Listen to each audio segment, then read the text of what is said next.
গণভোটের গণ রায় বাস্তবায়ন না করে জনগণের সাথে বিএনপি প্রতারণা করেছে, 70% মানুষের সাথে প্রতারণা করেছে। আপনারা সংবিধান সংস্কার চান না, কাঠামোগত সংস্কার চান না, সাংবিধানিক প্রতিষ্ঠানগুলোর সংস্কার চান না, আপনারা রাষ্ট্রের সংস্কার চান না। আপনারা সংবিধান সংশোধন করার মধ্য দিয়ে আপনাদের স্বার্থ হাসিল হবে সেই ধরনের সংশোধনগুলোই আপনারা করতে চান। এটির সাথে এদেশের মানুষ 18 কোটির জনতা কখনোই একমত ছিল না, এখনও একমত নয়, আগামী দিনেও তারা আপনাদের এই সংবিধান সংশোধনের সাথে তারা কোনোভাবে একমত নয়। সংগ্রামী ভাই বন্ধুগণ, আজকে ঐতিহাসিক দিন, যেই দিন বাংলাদেশ জামাত ইসলামী এবং ইসলামী ছাত্র শিবিরকে নিষিদ্ধ ঘোষণা করা হয়েছিল।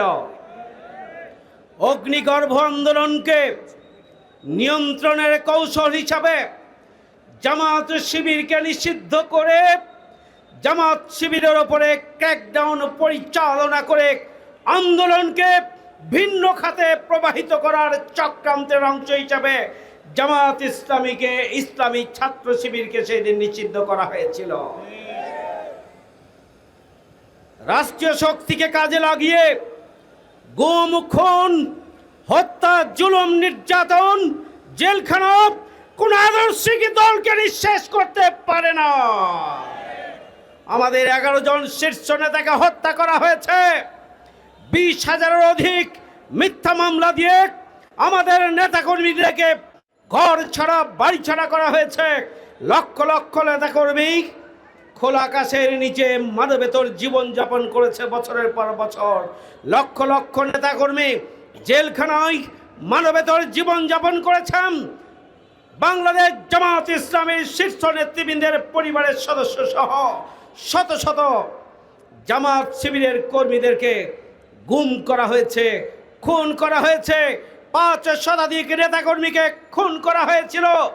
আমাদের ব্যবসা প্রতিষ্ঠান, বাড়িঘর বুলডোজার দিয়ে নিঃশেষ করে দেওয়া হয়েছিল। লক্ষ্য ছিল বাংলাদেশ জামাত ইসলামীকে মূলোৎপাটন করা। কিন্তু আওয়ামী লীগের দীর্ঘদিনের সেই স্বপ্ন ব্যর্থতায় পর্যবসিত হয়েছে। আপনারা লক্ষ্য করেছিলেন 1 আগস্ট 2024 জামাত ইসলামী এবং ইসলামী ছাত্র শিবিরকে নিষিদ্ধ করা হলো, কিন্তু বাংলাদেশ জামাত ইসলামী এই নিষিদ্ধের প্রতিবাদে কোনো আন্দোলন সংগ্রামের কর্মসূচি ঘোষণা করেন নাই। কারণ জামাত ইসলামী উপলব্ধি করেছিল চলমান গণতান্ত্রিক এই আন্দোলনকে ভিন্ন খাতে প্রবাহিত করা এবং এর মধ্য দিয়ে আন্দোলনের অভিষ্ট লক্ষ্যকে ধ্বংস করাই ছিল আওয়ামী ফ্যাসিবাদী চক্রের ষড়যন্ত্রের অংশ হিসাবে জামাত এবং ইসলামী ছাত্র শিবিরকে নিষিদ্ধ করা।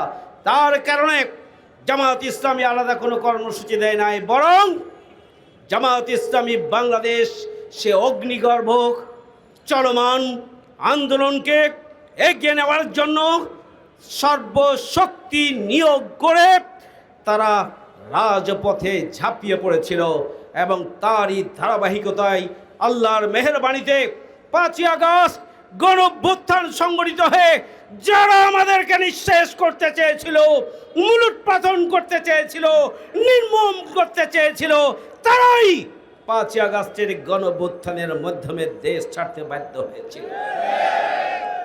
কোন আদর্শিক রাজনীতিকে, কোন আদর্শিক সংগঠনকে, ইসলামী আন্দোলনকে গুম, খুন, হত্যা, নির্যাতন, রাষ্ট্রীয় শক্তি ফ্যাসিবাদী কায়দায় আগ্রাসন চালিয়ে নিঃশেষ করা যায় না।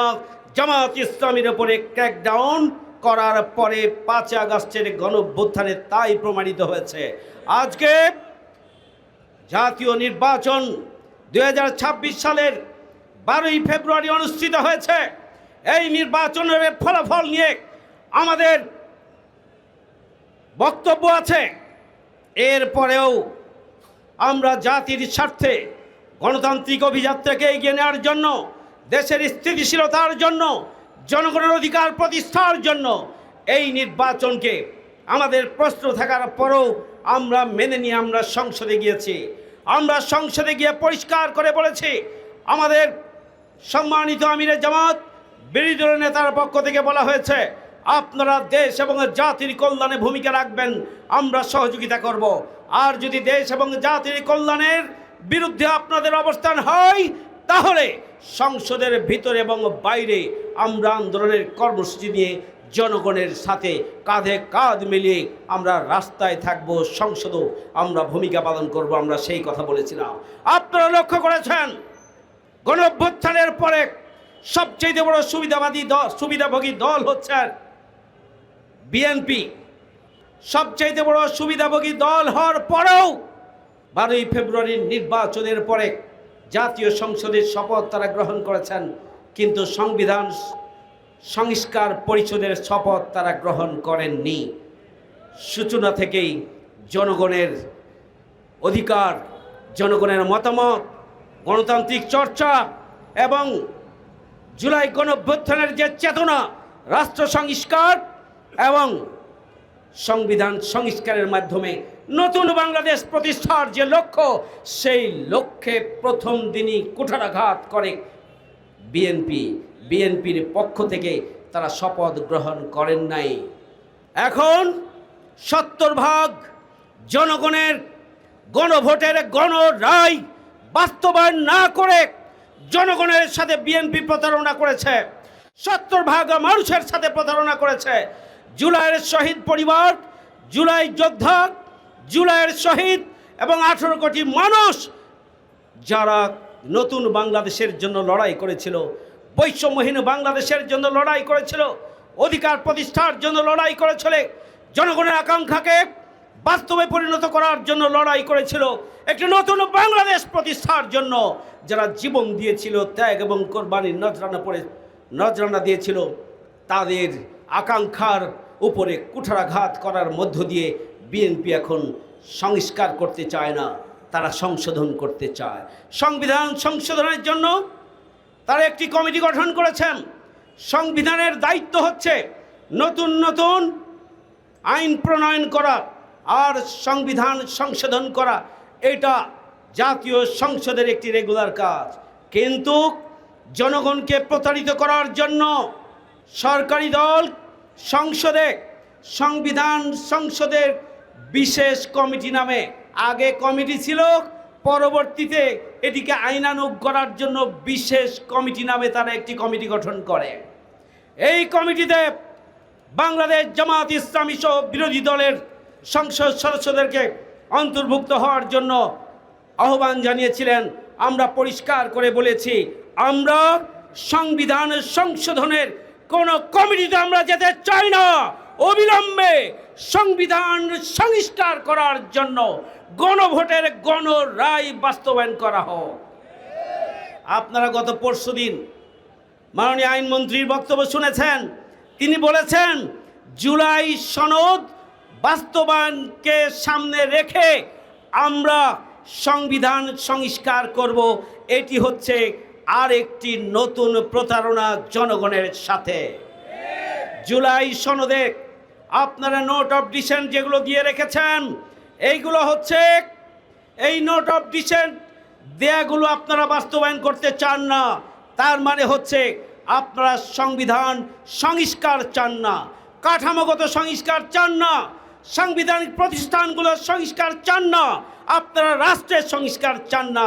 আপনারা সংবিধান সংশোধন করার মধ্য দিয়ে আপনাদের স্বার্থ হাসিল হবে, সেই ধরনের সংশোধনগুলোই আপনারা করতে চান। এটির সাথে এদেশের মানুষ, 18 কোটির জনতা কখনোই একমত ছিল না, এখনও একমত নয়। আগামী দিনেও তারা আপনাদের এই সংবিধান সংশোধনের সাথে তারা কোনোভাবে একমত নয়। সংগ্রামী ভাই ও বন্ধুগণ, তাই আসুন আজকে আমরা জামায়াত ইসলামী বাংলাদেশের পক্ষ থেকে 1 আগস্ট সারা মাসব্যাপী কর্মসূচির অংশ হিসাবে গণমিছিলের আয়োজন করেছি। সারা দেশে আয়োজন আছে। আমরা বিএনপির কাছে প্রশ্ন করতে চাই, মাসব্যাপী জুলাই গণঅভ্যুত্থানের আপনারা সবচেয়ে বেশি সুবিধাভোগী দল হিসাবে মাসব্যাপী আপনাদের কর্মসূচি কি জাতি এটি জানতে চায়। তেমন কোনো কর্মসূচি নাই, না রাষ্ট্রের কোনো কর্মসূচি আছে, না বিএনপির কোনো কর্মসূচি আছে। সুতরাং এটি দিবালোকের মতো মানুষের কাছে পরিষ্কার, তারা জুলাইকে ওন করতে চান না, জুলাইয়ের চেতনাকে তারা ধারণ করতে চান না, জুলাইয়ের চেতনাকে তারা বাস্তবায়ন করতে চান না। জুলাইকে তারা কাজে লাগিয়ে ক্ষমতা এসেছেন, আগামী দিনে তাদের পছন্দ মতো সরকার পরিচালনা করার মধ্য দিয়ে তাদের নিজস্ব আঙ্গিকে তারা দেশ পরিচালনা করতে চান। এদেশের 18 কোটি মানুষ তা মেনে নেবে না এবং নেবে না।